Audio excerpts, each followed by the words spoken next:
Hi everyone and welcome back to Berto's Kitchen. Today I want to show you a recipe that's different from what you're used to see on this channel. Seared octopus with its mayonnaise, apples in red wine and fun-shaped potatoes. The octopus must boil in its water. That's the secret. Sentite anche te? The octopus must boil in its water. That's the secret behind making it tender. But we also got something else to take into account. To actually give its best, if bought fresh, you should beat it with a meat tenderizer.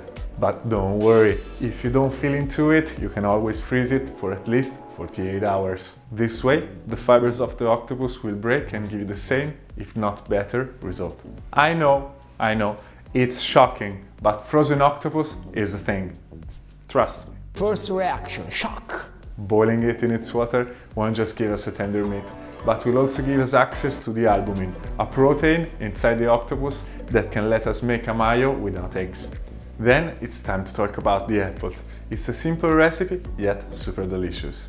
Perfect to accompany the octopus, but it can also be used in many other dishes, or if you want, as a dessert alone. The red wine reduction will be our paint and the plate our canvas. You will see how nice it will look in the end.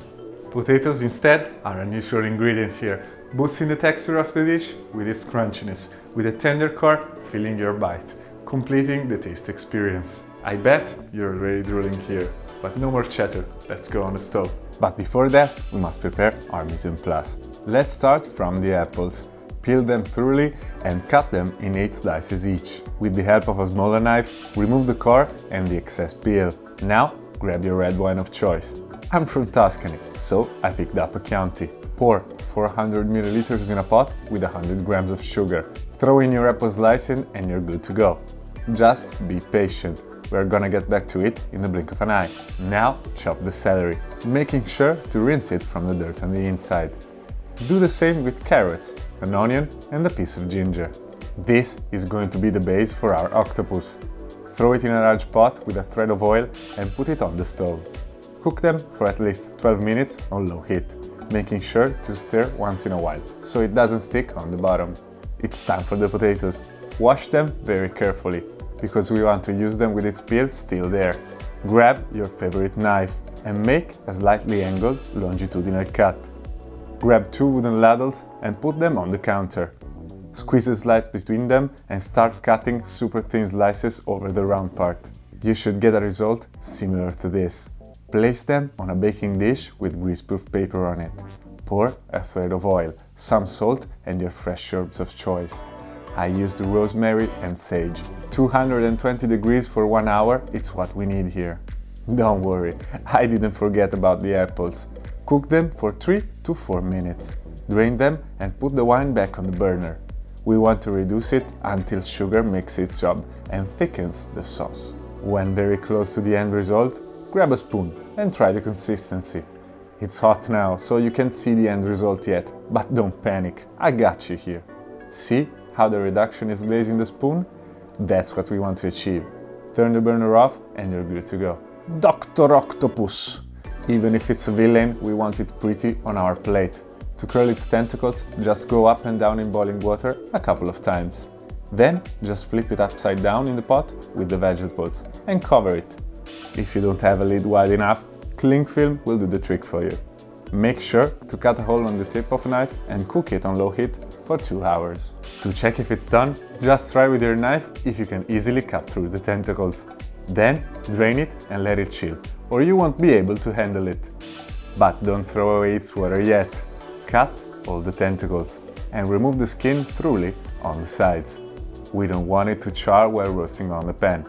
We want to achieve a nice golden color there. Last but not least, drain the octopus water from the vegetables and chill it. It works best if at fridge temperature. With the help of a blender, pour in slowly a flavorless oil and make your octopus mayo. It's easier than the regular one. You can't fail. We did it all. Everything is ready to assemble. Show your fantasy. Put your love and passion while making this dish. The plate is your canvas. Use your imagination.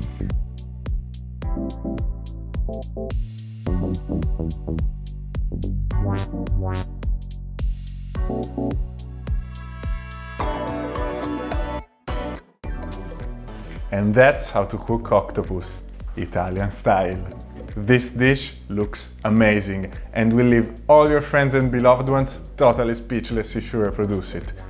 I bet my career on this one.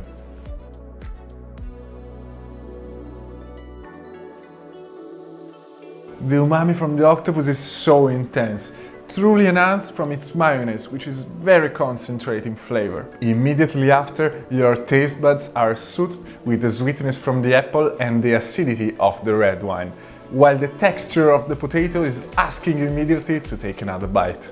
And that was it, a perfect dish to impress someone, maybe for a particular occasion.